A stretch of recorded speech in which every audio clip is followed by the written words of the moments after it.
Assalamualaikum warahmatullahi wabarakatuh. Yang terhormat Ibu Ananda Putriani, SPD MPD, dan teman-teman yang saya cintai.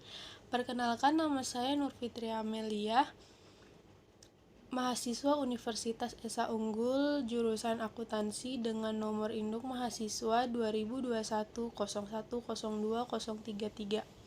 Di kesempatan kali ini saya akan menjelaskan tentang makalah yang saya buat yang berjudul Sejarah Bahasa Indonesia dari asal mula terbentuknya sampai dengan sekarang.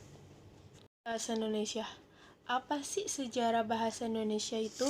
Sejarah bahasa Indonesia adalah negara berkembang yang menjadikan Indonesia memiliki banyak sekali perbedaan.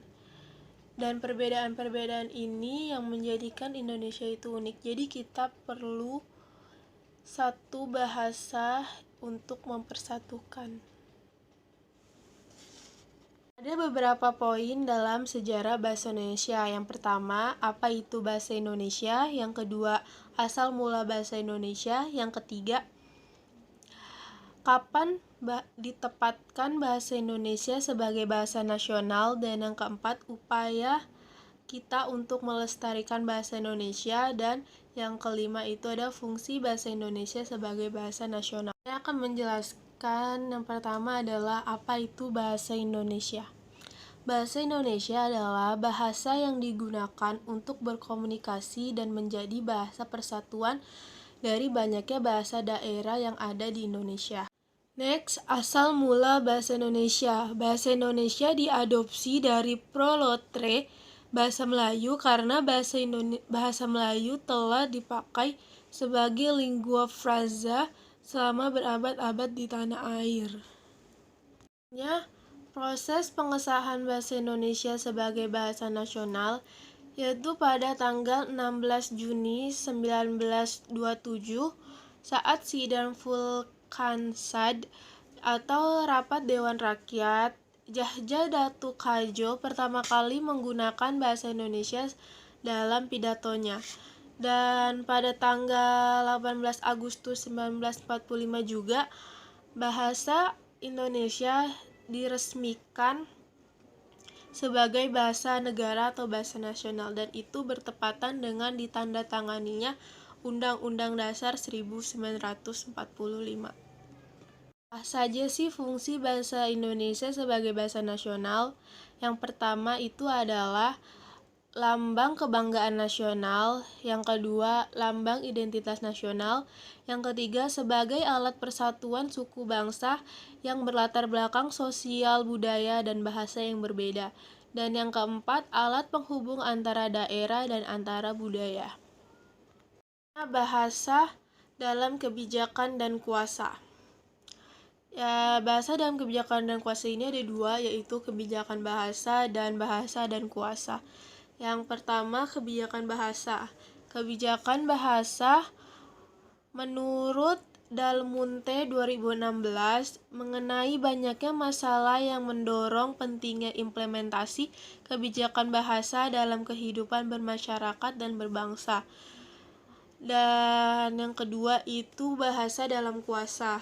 Bahasa dalam kuasa yang dimaksud dengan bahasa dan kuasa adalah bahasa dalam jeratan kuasa mendorong terjadinya persoalan terkait bagaimana implementasi bahasa menjadi sebuah entitas yang diperebutkan. Akhir adalah perkembangan ejaan bahasa Indonesia sampai saat ini. Ada 5 ejaan di Indonesia. Yang pertama adalah ejaan Republik atau ejaan Suwandi. Yang kedua, ejaan pembaharuan. Yang ketiga, ejaan Melindo. Yang keempat, ejaan yang disempurnakan. Dan yang terakhir adalah ejaan bahasa Indonesia.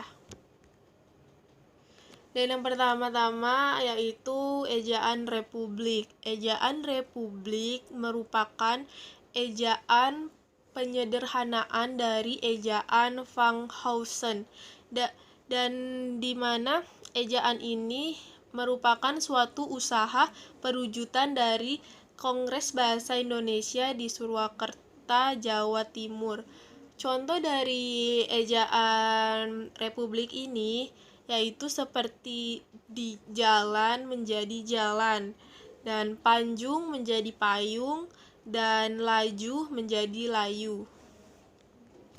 Dan yang kedua yaitu ejaan pembaharuan. Ejaan pembaharuan ini adalah suatu rencana untuk memperbaharui ejaan Republik atau ejaan Suwandi ini yang dilakukan oleh Panitia Pembaharuan Ejaan Bahasa Indonesia. Dan yang ketiga yaitu ejaan Melindo atau Melayu Indonesia. Ejaan ini adalah hasil dari perumusan ejaan Melayu dan Indonesia pada tahun 1959.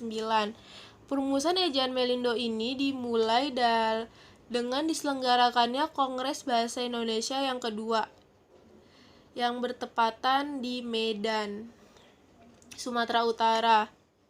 Bentuk rumusan ejaan Melindo ini menyempurnakan dari ejaan sebelumnya, yaitu ejaan Republik atau ejaan Suwandi. Dan selanjutnya ejaan yang disempurnakan. Ejaan yang disempurnakan ini dikenal juga dengan nama EYD. Dengan keputusan Presiden nomor 57 tahun 1975, EYD ini atau ejaan yang disempurnakan ini adalah penyederhanaan atau penyempurnaan ejaan Suwandi atau ejaan Republik yang dipakai sejak Maret 1947. Dan yang terakhir adalah ejaan Bahasa Indonesia. Ejaan Bahasa Indonesia ini karena zaman terus berkembang dan teknologi terus berkembang juga, menjadikan masyarakat menjadi kritis dan mendorong Badan Pengembangan dan Pembinaan Bahasa Indonesia untuk segera merevisi pedoman EYD, sehingga muncullah ejaan baru yaitu ejaan Bahasa Indonesia atau PUEB sebagai bentuk jawaban atas kritikan yang diterima. Dan dari saya untuk presentasi kali ini saya ucapkan terima kasih.